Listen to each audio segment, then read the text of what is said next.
சியான் விக்ரம் நடிப்பில் பிரம்மாண்டமாக உருவாகியுள்ள படம் தான் வீரதீர சூரன் பாகம் 2. இந்த படத்தை எஸ்.யு. அருண்குமார் இயக்கியுள்ளார். சித்தா படத்தின் வெற்றிக்கு பின் அவர் இயக்கிய படம் இது என்பதால் இந்த படத்திற்கு ரசிகர்கள் மத்தியில் மிகப்பெரிய அளவில் எதிர்பார்ப்பு இருந்தது. அந்த எதிர்பார்ப்பை பூர்த்தி செய்யும் வகையில் படத்தின் ரிசல்ட்டும் அமைந்துள்ளது. வீரதீர சூரன் பாகம் 2 படத்திற்கு ரசிகர்கள் மத்தியில் அமோக வரவேற்பு கிடைத்து வருகிறது. சியான் விக்ரமுக்கு இது கம்பேக் படமாக அமைந்துள்ளது.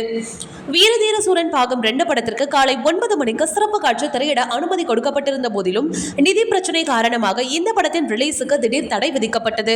பின்னர் அந்த பிரச்சனையை மாலைக்குள் முடிவடைத்து இதன் மூலம் காட்சியை மாலை 6 மணிக்கு தான் திரையிட்டனர்.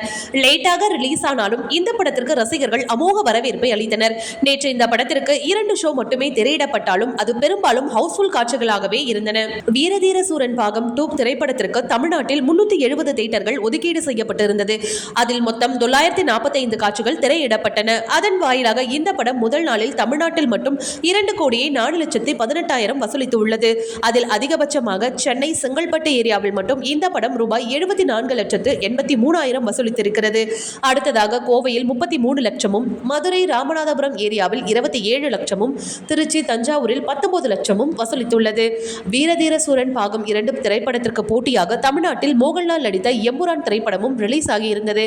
இந்த படம் தமிழ்நாட்டில் 200 திரையரங்குகளில் ரிலீஸ் ஆகியிருந்தது. இந்த படத்திற்கு மொத்தம் 1269 காட்சிகள் திரையிடப்பட்டன. இதன் வாயிலாக ரூபாய் 1,94,48,000 வசூலித்திருந்தது.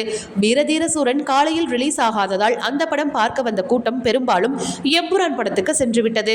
இதனால் காலை மற்றும் மதிய காட்சிகளில் இந்த படத்திற்கு நல்ல வசூல் கிடைத்தது.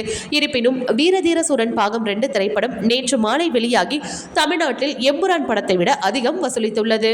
ஓகே வியூவர்ஸ், இது போல சினிமா செய்திகளை நீங்கள் பார்க்க மறக்காம சினி டைம்ஸ் சேனலை சப்ஸ்கிரைப் பண்ணுங்க.